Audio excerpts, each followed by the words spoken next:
सर्वमङ्गलमाङ्गल्ये शिवे सर्वार्थसाधके शरण्ये त्र्यम्बके देवी नारायणी नमोऽस्तु ते। Chapter 48 At Encinitas in California. A surprise, sir. Sister Jnanamata smilingly led me through a gate up a tree-shaded walk. And she continued, "During your absence abroad, we have had this Encinitas hermitage built. It is a welcome home gift." I saw a building jutting out like a great white ocean liner towards the blue brine. First speechlessly, then with ohs and ahs, I finally, with man's insufficient vocabulary of joy and gratitude, I examined the ashram. 16 unusually large rooms, each one charmingly appointed. The stately central hall, with immense ceiling-high windows, looks out on a united altar of brass, ocean, sky, a symphony in emerald, opal, and sapphire. A mantel over the hall's huge fireplace holds the framed likeness of Lahiri Mahasaya, smiling his blessing over this far Pacific heaven. Directly below the hall, built into the very bluff, two solitary meditation caves confront the infinities of sky and sea. Verandas, sunbathing nooks, acres of orchard, a eucalyptus grove, flagstone paths leading through roses and lilies to quiet arbors, a long flight of stairs ending on an isolated beach and the vast waters. Was dream ever more concrete? May the good and the heroic and bountiful souls of the saints come here. Reads a prayer for a dwelling from the Zenda Vesta, fastened onto one of the hermitage doors. May they go hand in hand with us, giving us the healing virtues of their blessed gifts, as widespread as the earth, as far-flung as the rivers, as high-reaching as the sun, for the furtherance of better men, for the increase of abundance and glory. May obedience conquer disobedience within this house. May peace triumph here over discord, free-hearted giving over avarice, truthful speech over deceit, reverence over contempt, that our minds be delighted and our souls uplifted. Let our bodies be glorified as well, and O light divine, may we see thee, and may we approaching come around thee, and attain unto thine entire companionship. This self-realization fellowship ashram had been made possible through the generosity of a few American disciples, American businessmen of endless responsibilities, who yet find time daily for their Kriya Yoga. Not a word of the hermitage construction had been allowed to reach me during my stay in India and Europe.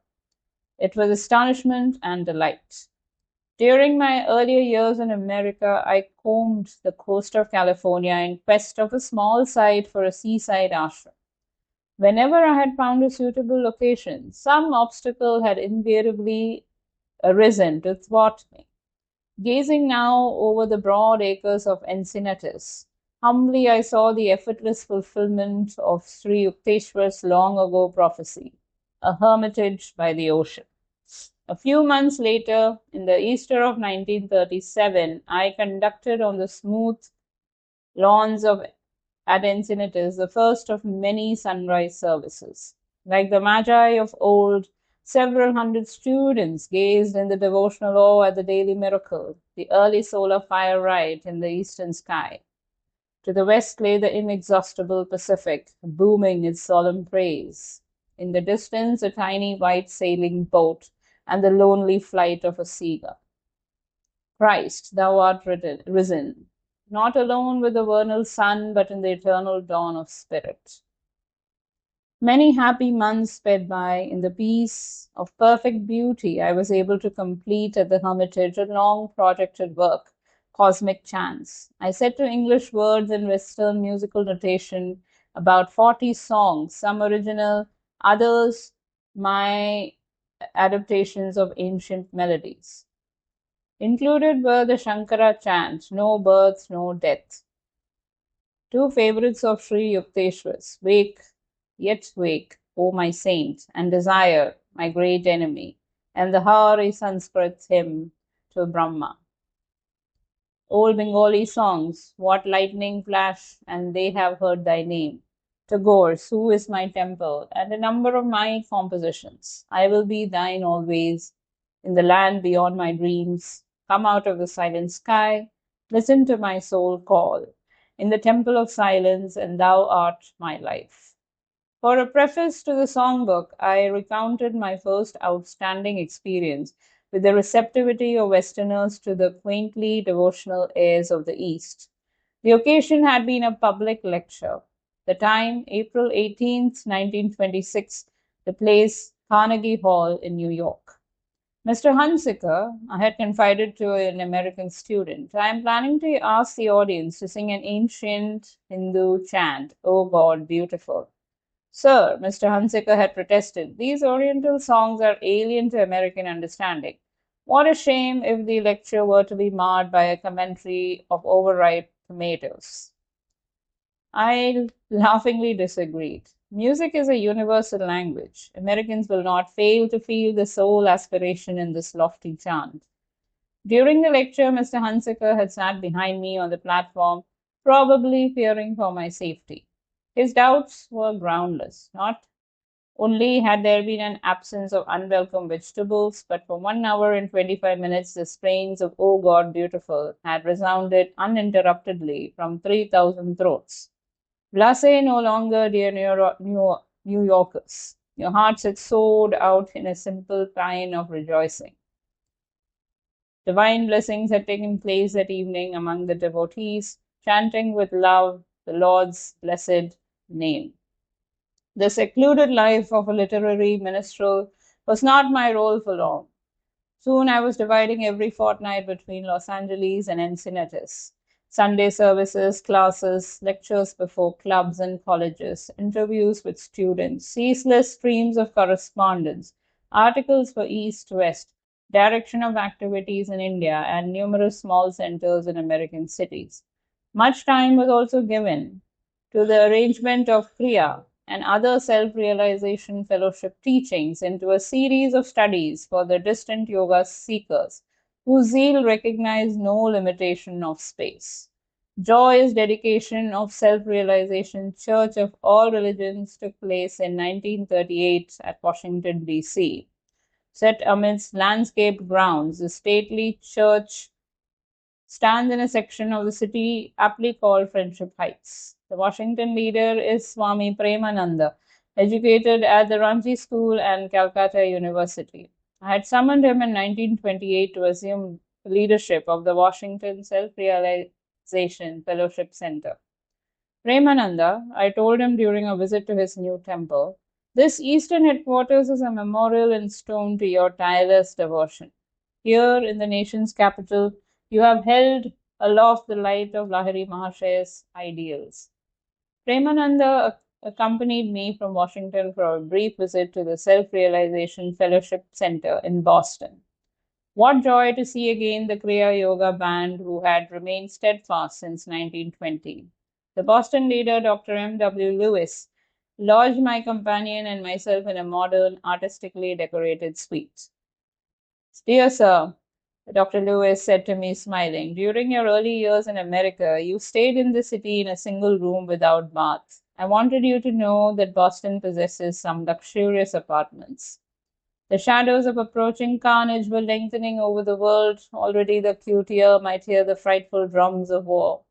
During interviews with thousands in California and through a worldwide correspondence, I found that men and women were deeply searching their hearts. The tragic outer insecurity had emphasized the need for eternal anchorage. We have indeed learned the value of meditation. The leader of the London Self Realization Fellowship Center wrote to me in 1941, and know that nothing can disturb our inner peace. In the last few weeks, during meetings, we have heard air raid warnings and listened to the explosion of delayed action bombs. But our students still gather and thoroughly enjoy our beautiful service. Another letter reached me from war-torn England just before America entered the conflict. In notably pathetic words, Dr. L.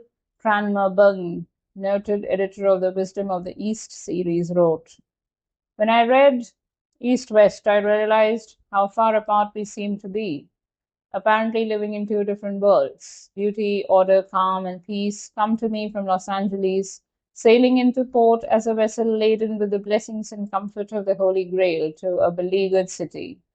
I see as in a dream your palm tree grove and the temple at Encinitas with its ocean stretches and mountain views, and above all its fellowship of spiritually minded men and women, a community comprehended in unity, absorbed in creative work, and replenished in contemplation."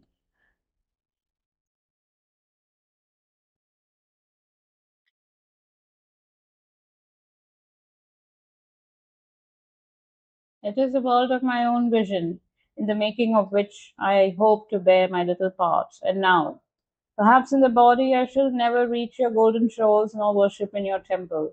But it is something and more to have had the vision and to know that in the midst of war there is still a peace that abides in your labors, in your harbors, and among your hills. Greetings to all the fellowship from a common soldier, written on the watchtower waiting for the dawn. The war years brought a spiritual awakening among men whose diversions had never before included a study of the New Testament, one sweet distilment from the bitter herbs of war.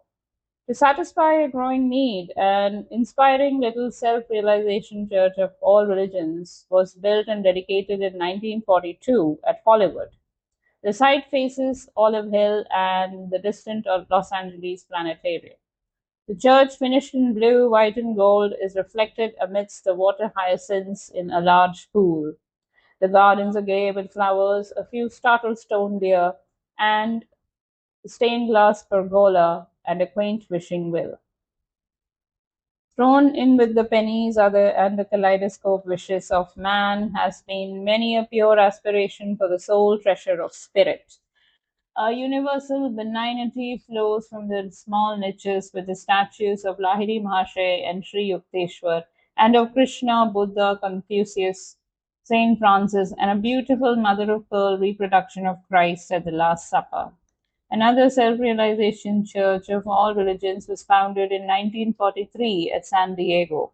A quiet hilltop temple, it stands in a sloping valley of eucalypti overlooking sparkling San Diego Bay. Sitting one evening in this tranquil haven, I was pouring out my heart in song. Under my fingers was the sweet toned organ of the church, on my lips the yearning plaint of an ancient Bengali devotee who has searched for eternal solace. In this world, mother, none can love me. In this world, they do not know love divine. Where is their love, pure loving love? Where is their truly loving thee? There my heart longs to be. My companion in the chapel, Dr. Lloyd Kennel, the San Diego Center leader, was smiling a little at the words of the song. "Tell me truly, Paramahansa ji, has it been worth it?" He gazed at me with an earnest sincerity. I understood his laconic question. "Have you been happy in America? What about the disillusionments, the heartaches, the center leaders who could not lead, the students who could not be taught?" "Blessed is the man whom the Lord doth test, doctor. He has remembered now and then to put a burden on me." I thought then of all the faithful ones, of the love and devotion and understanding that lay in the heart of America. With slow emphasis, I went on. "But my answer is yes, 1,000 times yes. It has been worthwhile. It has been a constant inspiration, more than I ever dreamed, to see West and East brought closer in the only lasting bond of the spiritual." Silently, I added a prayer. "May Babaji and Sri Yukteswar Ji feel that I have done my part, not disappointing the high hope in which they sent me forth." I turned again to the organ. This time my song was tinged with martial valor. "The grinding wheel of time doth mar full many a life of moon and star, and many a brightly smiling morn, but my soul is marching on. Darkness, death, and failures wide to block my path they fiercely tried. my fight with jealous nature strong, but still my soul is marching on. New Year's week of 1945 found me at work in my Encinitas study revising the manuscript of this book. Paramahansa Ji, please come outdoors. Dr. Lewis, on a visit from Boston, smiled at me pleadingly from outside my window. Soon we were strolling in the sunshine. My companion pointed to a new towers in process of construction along the edge of the fellowship property adjoining the coast highway. Sir, I see many improvements here since my last visit. Dr. Lewis comes twice annually from Boston to Encinitas. Yes, doctor, I said. A project I have long considered is beginning to take definite form. In these beautiful surroundings, I have started a miniature world colony. Brotherhood is an ideal better understood by example than precept. A small harmonious group here may inspire other ideal communities over the earth. A splendid idea, sir, Dr. Lewis said. The colony will surely be a success if someone sincerely does his part. World is a large term, I remarked, but man must enlarge his allegiance, considering himself in the light of a world citizen. A person who truly feels the world is my homeland. It is my America, my India, my Philippines, my England, my Africa, will never lack scope for a useful and happy life. His natural local pride will know limitless expansion. He will be in touch with creative universal currents. Dr. Lewis and I halted above the lotus pool near the hermitage. Below us lay the illimitable Pacific.